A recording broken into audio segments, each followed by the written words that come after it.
at the end of the day, it's easy to hide crypto. I mean, if you want to be nefarious, you could like transfer it out of your Coinbase account and put it in a self-hosted wallet and hand that paper to your friend and say, "Oh, I don't have the crypto anymore, honey. Sorry." So there's certainly stories of crypto or cash being hidden into crypto and obviously being transferred away. And then sometime, years down the road, it becomes back.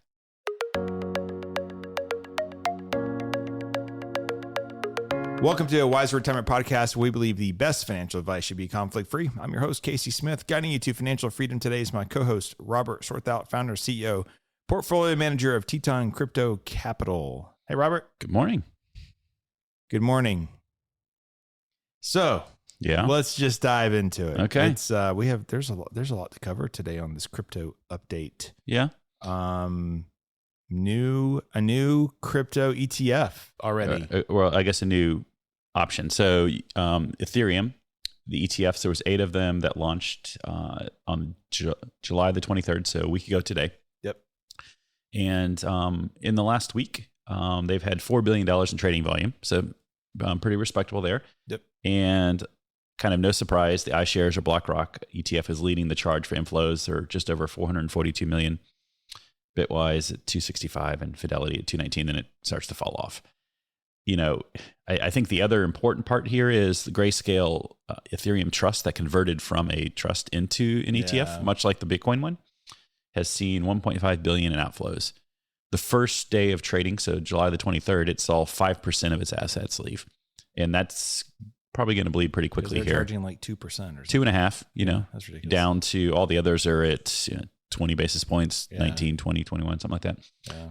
So I don't know. Grayscale also launched a Grayscale mini ETF. So with 0.9 and no fees for the beginning, I'm not quite sure why they just didn't convert the whole thing and try to keep the customers. Probably trying to get new business in general. But like you have a reputation for just gouging. I know, right? I don't know. It just seemed odd. They were original in the space and the cost structure is much higher where they started. So that has... Well, because it wasn't ETF. It was a trust and it had to be accredited and all that stuff. Clearly their business model doesn't allow for them to... be competitive. Yeah.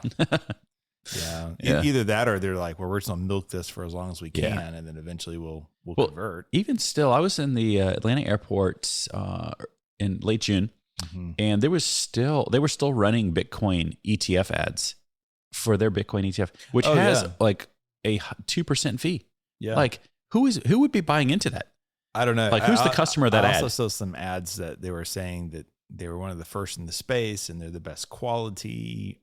Well, quality's in the eye of the beholder. Right. So they're trying to convince people that they're the best and that's why they cost more. I don't know that's working obviously because of all the outflows. You'd be crazy not to exchange 2.5% fee for a 0.2% fee, unless you had massive capital gains to worry about. But even if you do, you would think it'd be a break even. It would be a break even. Yeah. There's a curve there. So I don't know. So now you can choose between a gold or a Bitcoin ETF, which is like the gold of crypto. And then you can do you can add to that an Ethereum. Yep. So ETF. You can start to build a bit of diversification via ETFs. Yeah. And there was Matt Hogan was out with a big article on that from Bitwise. Matt was a big pioneer in ETF startups, but he or ETF research, I guess. But yeah, he's basically saying 30% should be in Ethereum and you'd put 70% in Bitcoin. And actually it was like 60-30-10. The 10 was another fund that they have. Oh, he's got to talk his book a little bit. That buys individual companies. Right. More of a VC vehicle. Correct. Yeah. Well, publicly traded. Publicly traded, but VC style investment. Yeah. So, now that Ethereum's launched, I think the ETF news in crypto is going to be quiet for quite a while because the model so far has been you need to have a futures ETF that was traded via CME, and there's no other crypto that currently has that. There's been some Solana news about them having ETF. They would potentially have to go straight spot in the ETF. The SEC would have to be okay with that. I don't see that happening anytime soon. There is some speculation that XRP would be the next one that has a futures product on the CME. I don't know if it's the president or someone at the CME has publicly said, we're looking at this. I don't know. at the end of the day, I think, we need crypto regulation. I keep beating this drum every time we're on it seems, but a futures product is important, but also I'm not quite sure why you can't just have a spot. I would like to hear a clear answer. Yeah. I'd like to see an ETF that just combines Bitcoin and Ethereum. I would, from a practitioner standpoint, I like to buy one that represents the market cap of both. Right.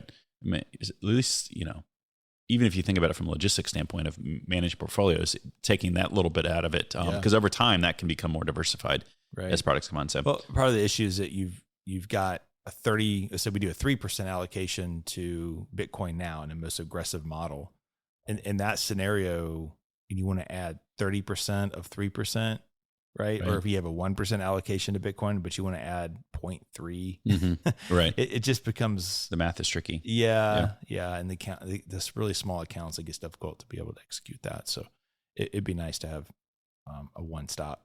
Yeah. Just make it someone else's problem. Yeah.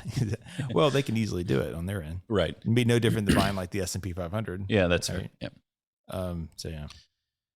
Yep. So, early days, somebody asked me recently, like, what ratio do you see these kind of volumes trading at?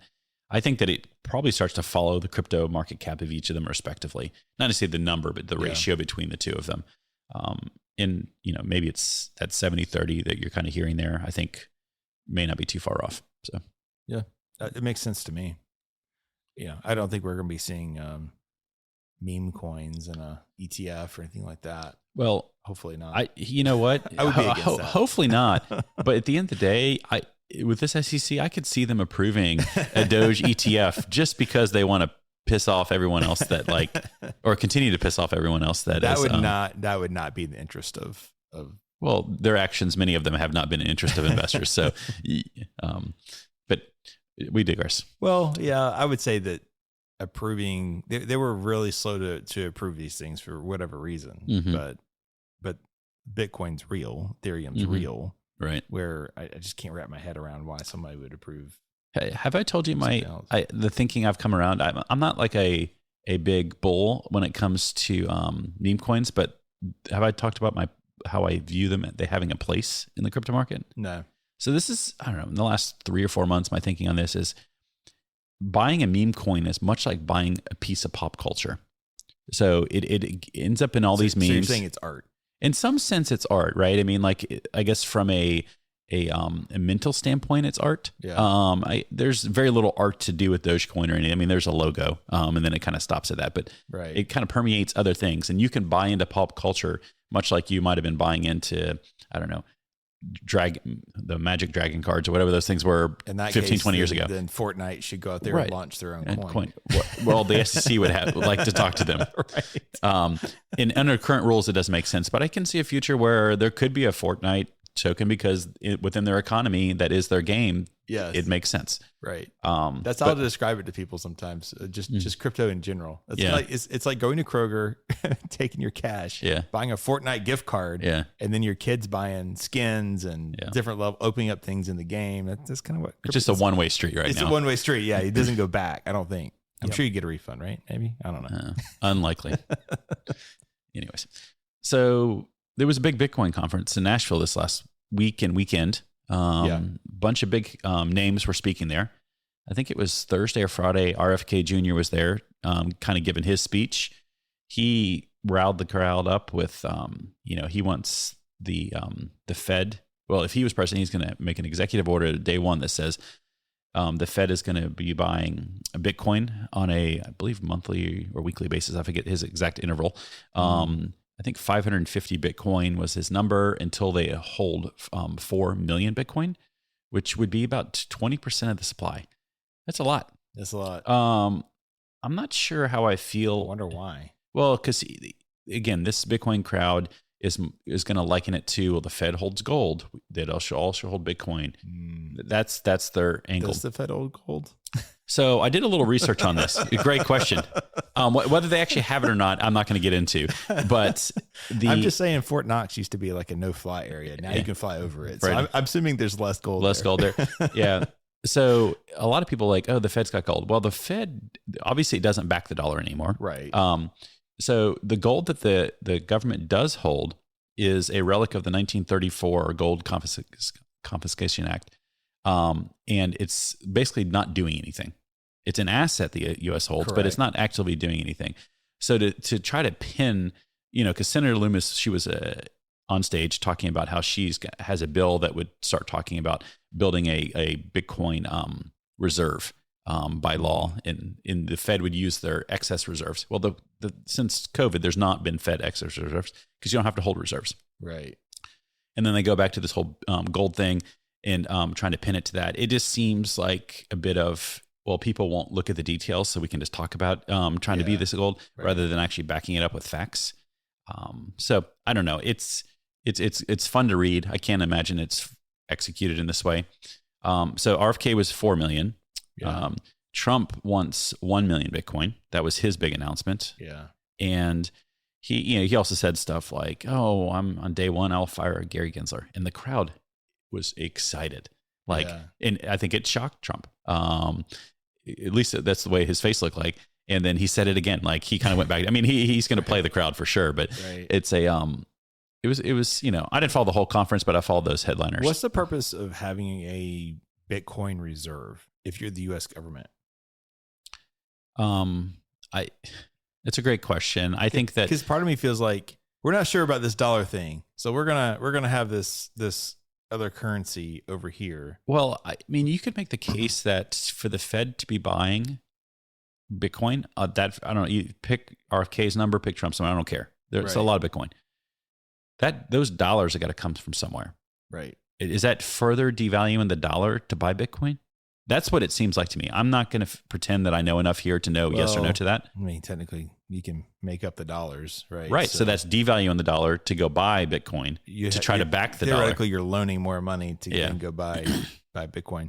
Well, the senator's plan was reserve, or excess, which we don't have excess. We have a deficit every year.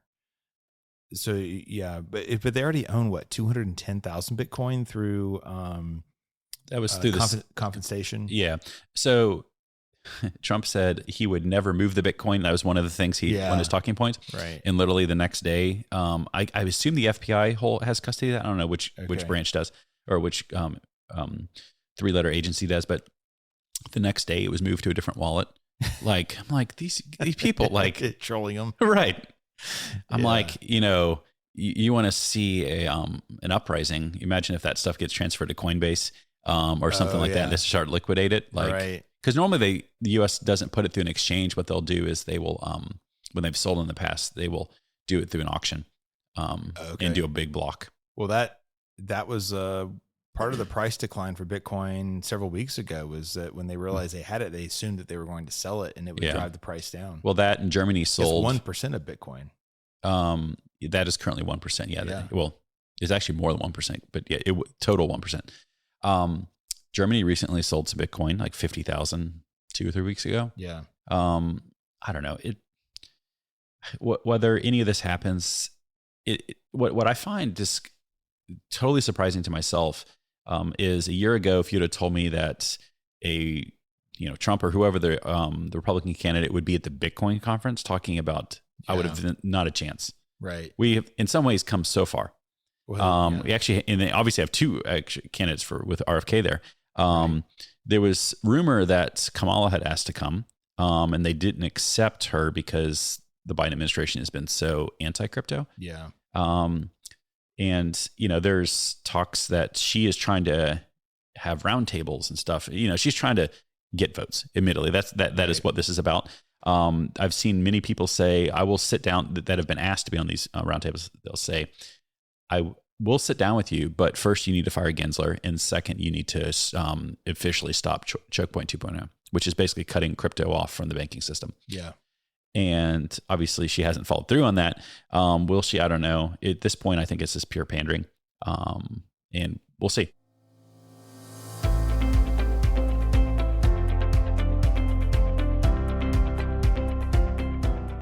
Are you curious why annuities keep coming up as a potential investment option? People are often told that annuities can effectively mitigate investment risks and help secure their financial future. However, annuities often benefit the salesperson and might not be the best choice for you as a consumer. To learn more about the various types of annuities, the negatives of owning them, and better investment alternatives, we have a free ebook on our website just for you. To download our ebook, Buyer Beware, Why Do They Keep Trying to Sell You That Annuity? Simply click the link in the episode notes or visit wiserinvestor.com/guides. Now let's get back to the episode. I mean, obviously having something like a Bitcoin out there, alive, growing, thriving, that's a threat that could be a threat to a government, because you're essentially able to come off of the US dollar grid and you could operate somewhere else. And that's the whole purpose of Bitcoin. It was created in 2008 after we lost faith in our government's ability to manage resources. Right. Yeah. There's certainly the angle of people that were like, oh, it allows me to be outside the dollar system. And I think that is good for countries that are not the US. I think that's more of a thought. I agree. Yeah. I think here at home, it's a talking point. It's not something I spend tons of time thinking about. No. If we're in that world, we got other problems. That's true. It's much less of a threat to the US than it would be to a third world country. Right. Yeah. And, look what's happened in Venezuela, right? I mean, their elections, their financial system is probably already a wreck, but it's probably even crazier right now. Crazy inflation. Having a dollar, some kind of crypto down there probably is pretty valuable at this point. Yeah. Isn't it illegal? I have to look that up. I know in some countries, I don't know about Venezuela, maybe. Yeah. I know certainly in Iran and other places it is. So, speaking of that conference, this kind of came out about the same time. So they launched, the Ethereum ETF, last week? A week ago today. And my morning exchange, I get an email from ETF.com. Mostly it's about ETFs and what happens in the ETF world, right? Mm-hmm. So I thought this was interesting. So they're trying to gauge, these reporters, they try to gauge how advisors are thinking. And so they interviewed this guy in Midland, Michigan. And it says, basically, hey, what do you think about this new ETF that's launching for Ethereum and Bitcoin in general? And his response was, quote, "We don't do crypto, gold, silver, or commemorative coins, and we also don't buy velvet Elvis paintings. Our clients look to us to be fiduciaries of their money, not gamblers that take chances on theoretical currencies that may or may not be the real thing." Mm-hmm. So I read that comment and I was like, I remember in 2004 when I decided that portfolios could be built with using all ETFs. Mm-hmm. People listening today, if you think about an ETF, buying the S&P 500 or whatever it is that you buy through an ETF, it's commonplace. Right. It's no big deal. Right. It's standard practice. Yeah. It's what you do. And that's how you buy a diversified basket of securities, right? Mm-hmm. Well, when I started that in 2004, there were people who talked just like this about ETFs. It's really easy to get complacent as a financial advisor. Mm. For most firms, they don't do real financial planning. Right. Right. So they're not really ever on top of what's happening on the financial planning world. Mm-hmm. But then they manage assets using their same old mutual funds, which I guarantee you this guy is doing. Based upon his sentiment, it would seem so. Yeah. And they collect a fee, and that's it. They just get this recurring fee to babysit your money. Mm-hmm. And so what happens when something new comes out, it forces them to use brain power to go figure it out. Mm-hmm. And so in 2004, people said, "Oh, ETFs are bad. They're derivatives. They're options of stock. You don't really own anything." Right. And there's a 1944 Act ETF. There's a 1933 Act ETF. And you don't want to own the ETF that doesn't own anything. But there's very few of those compared to real ETFs. You just got to do your homework and understand the differences. So we were blogging about this 2004, 5, 6, 7, 8, 9, 10. And we would have other advisors come to our blog and make comments of like, "This is not real investing. You're going to lose all your clients' money." And you're just like, are you not reading and understanding this? So I read that and I just kind of smirked as like, first of all, fiduciary standard has nothing to do with buying Elvis paintings, right, gold, silver, and it has nothing to do with that. Right. Fiduciary standard means that there's no conflict of interest. Right. So I would say that he has a conflict of interest because he's probably charging an asset management fee. And if you go buy an Elvis painting, he's not getting any asset management fee. So therefore, he's never going to recommend you buy an Elvis painting. Right. And it's a velvet one. I don't know why it has to be velvet. Yeah. That was an interesting detail for sure. So it's fiduciary standard just means that you have to disclose all conflicts of interest. Mm-hmm. Every advisor is going to have some form of a conflict of interest.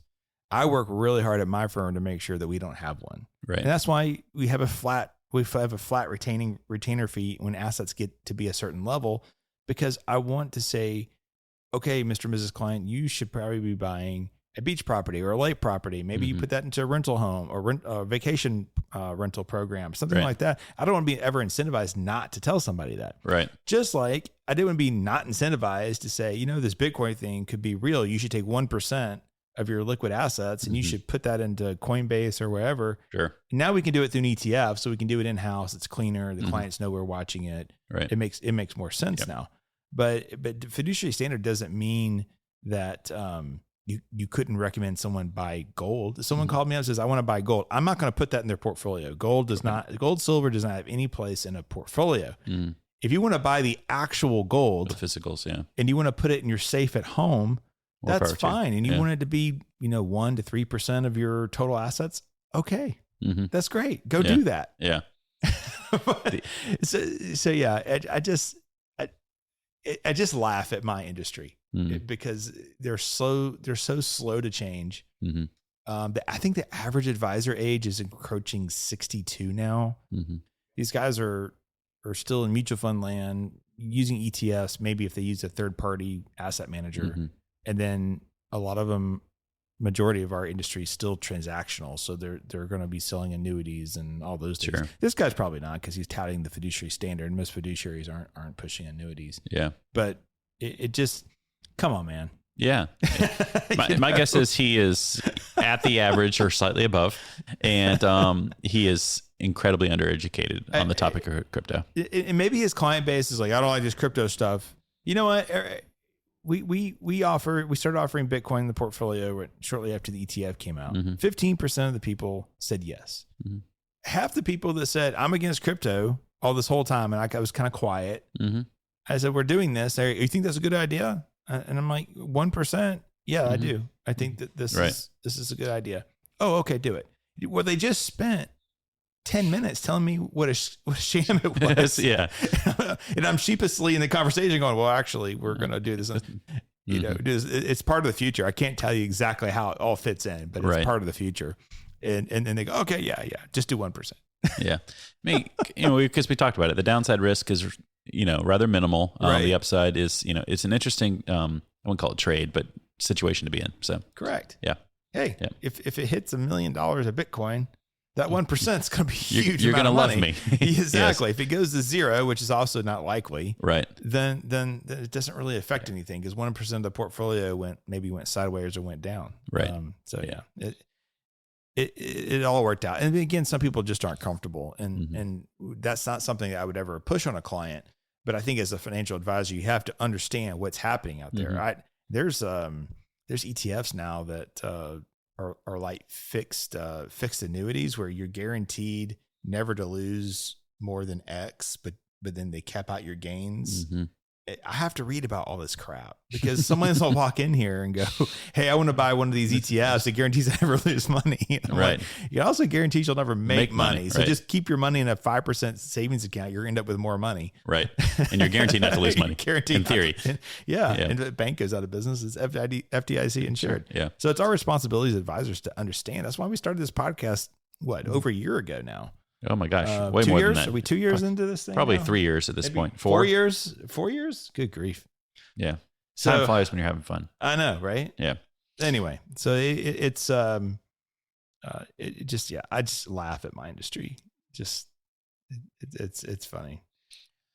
All right, what you got next? We should be a quick one. So we're in the final countdown for remedies in the SEC versus Ripple case. It's basically on the judge to send her final order.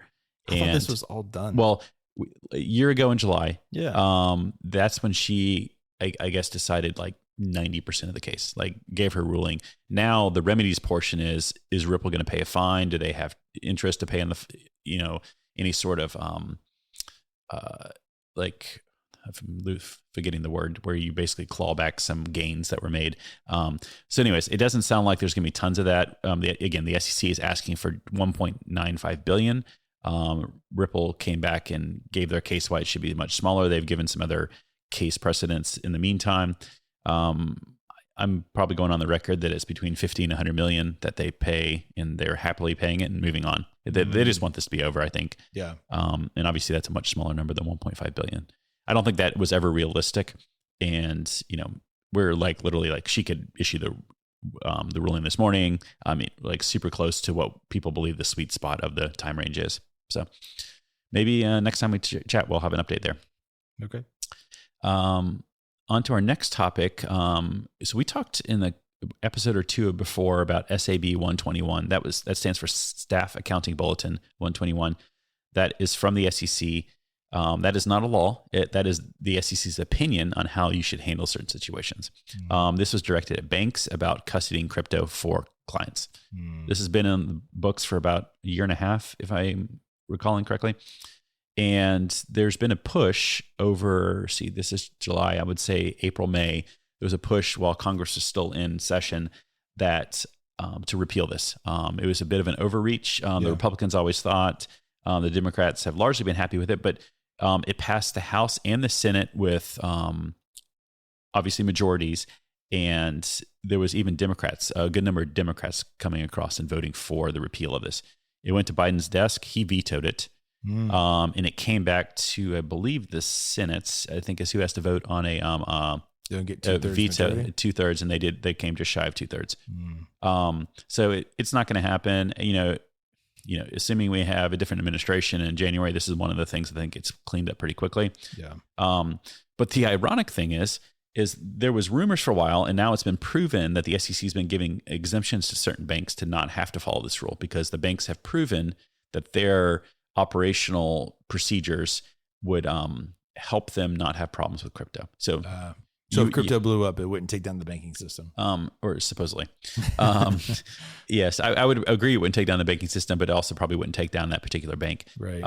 And, I'm sure you'd be shocked to hear that it's the likes of JP Morgan, Goldman, and those guys that are getting the exemption, not the smaller banks that want to do this. So, I mean, as long as we've been watching this, what I've noticed is all the people who are very anti-crypto worked really hard to get rid of crypto in order to get crypto for themselves. Yes. I mean, it's the incumbents that they always said it was going to be slowed down so they could catch up and kind of get their claws on it. And that's so exactly it's precisely what happened. Yes. Yeah. So anyways, I guess we're just sharing that one to kind of put a bow on that one for the time being. So, so maybe a bit of education here at the tail end of this episode.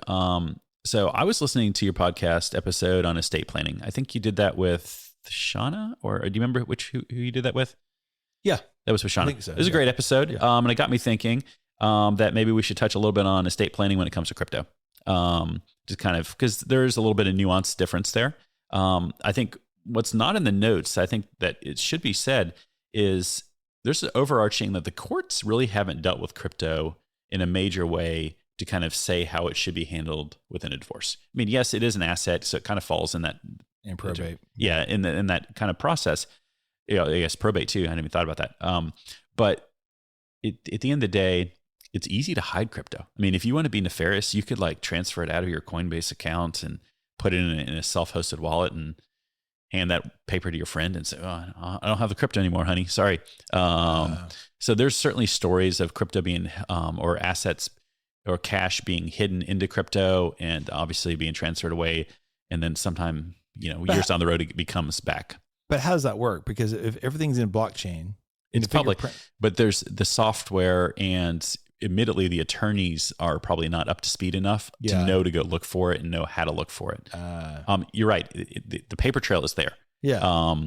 But I mean, the first thing I thought about was like divorces. Right. So if you go hide a bunch of assets, you would hide it in crypto, but that's probably, you're not really hiding in correct. crypto. I mean, you're stashing, you just have to hope that the other side doesn't go looking. I mean, you have a better chance of like buying gold bars and putting them in a jar and burying them in the backyard. Right. Because there's no real, I mean, at some point the paper trail disappears there. Right. So I don't know. There's different ways to game the system, but I think that from a positive perspective, estate planning needs to happen when it comes to crypto, and there's different ways to handle this. So we're going to kind of bucket crypto into that you hold with a third-party exchange or custodian provider like Coinbase, Uphold, Kraken, something, whatever your exchange is that you prefer. You need to figure out how those login details, and in some of them, you even have the ability to name a beneficiary of the account, much like you can for a retirement account. You can kind of put those details within those systems.